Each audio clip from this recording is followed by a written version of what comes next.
এখন তোমাদের সাথে আলোচনা করব বাস্তব সংখ্যা নিয়ে।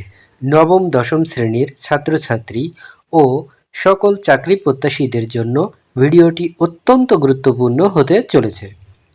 বাস্তব সংখ্যা সম্পর্কে জানতে হলে তোমাকে জানতে হবে সংখ্যা কী, সংখ্যার আগে জানতে হবে অঙ্ক কী, অঙ্কর আগে জানতে হবে চিহ্ন বা প্রতীক কী। সুতরাং এইসব খুঁটিনাটি বিষয়ে যদি তুমি জানতে চাও তাহলে ভিডিওটি না টেনে সম্পূর্ণ দেখতে থাকো। অঙ্ক কী? অঙ্ক হলো 0 থেকে 9 পর্যন্ত প্রতিটি প্রতীক বা চিহ্ন যা আমরা সংখ্যারূপে ব্যবহার করি। অর্থাৎ 0, 1, 2, 3, 4, 5, 6, 7, 8, 9 এগুলোই হলো অঙ্ক। এগুলোই সংখ্যা গঠনের মৌলিক উপাদান। অঙ্ক আবার দুই প্রকার, যথা সার্থক অঙ্ক ও সহকারী অঙ্ক। সার্থক অঙ্ক 1, 2, 3, 4, 5, 6, 7, 8 এবং 9 এই 9টি অঙ্ককে সার্থক অঙ্ক বলা হয় এবং শূন্যকে বলা হয় সহকারী অঙ্ক। সংখ্যা কাকে বলে?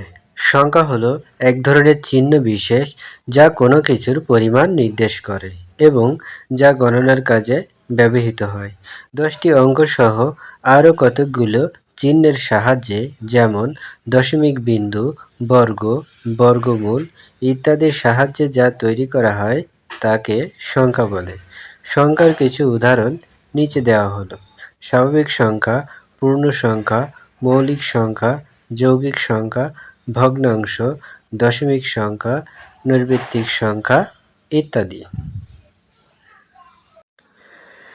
স্বাভাবিক সংখ্যা: 0, 1, 2, 3, 4, 5, 6, 7, 8, 9 এগুলোকে স্বাভাবিক সংখ্যা বলে।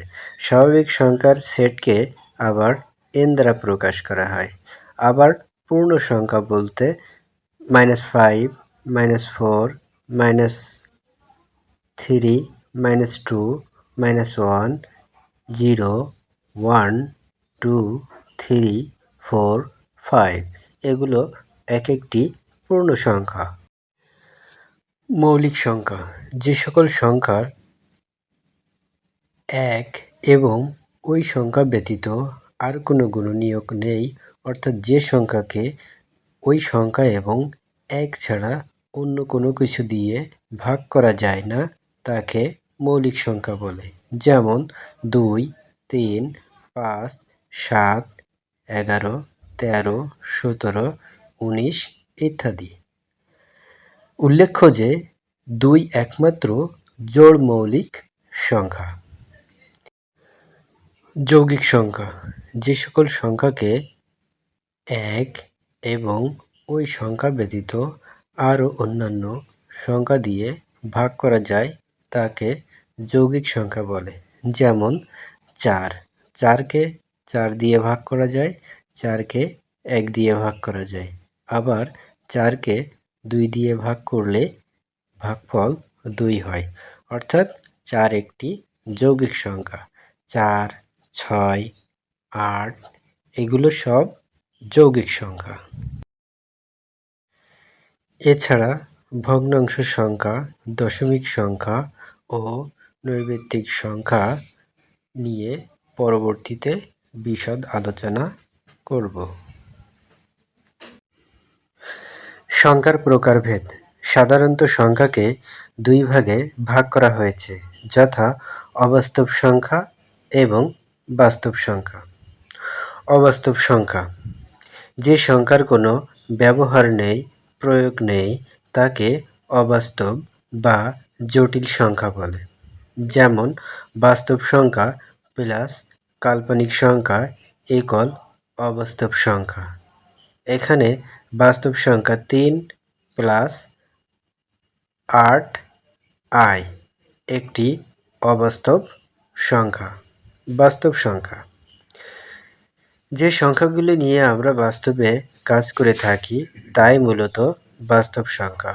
অন্য কথায় বলতে গেলে সকল প্রকার মূলদ এবং অমূলদ সংখ্যাকেই বাস্তব সংখ্যা বলে। যেমন √2, √3, 0, 1, 2, 3 অথবা 1.23 ইত্যাদি বাস্তব সংখ্যা। বাস্তব সংখ্যাকে আবার দুই ভাগে ভাগ করা হয়েছে। একটি হচ্ছে মূলদ এবং আরেকটি হচ্ছে অমূলদ সংখ্যা। অমূলদ সংখ্যা বলতে বোঝায় অসীম অনাবৃত দশমিক ভগ্নাংশ সংখ্যাকেই অমূলদ সংখ্যা বলে। অর্থাৎ যে দশমিক সংখ্যাকে আবৃত করা যায় না, অর্থাৎ কোনো পৌনঃপুনিক দিয়েও আবৃত করা যাবে না, অসীমভাবে চলতে থাকবে, তাকে অমূলদ সংখ্যা বলে। এখন মূল আলোচনা মূলদ সংখ্যা। অর্থাৎ মূলদ সংখ্যা বলতে বোঝায় অমূলদ নয় এমন সকল সংখ্যাই হচ্ছে মূলদ সংখ্যা। মূলদ সংখ্যাকে আবার দুই ভাগে ভাগ করা যায়।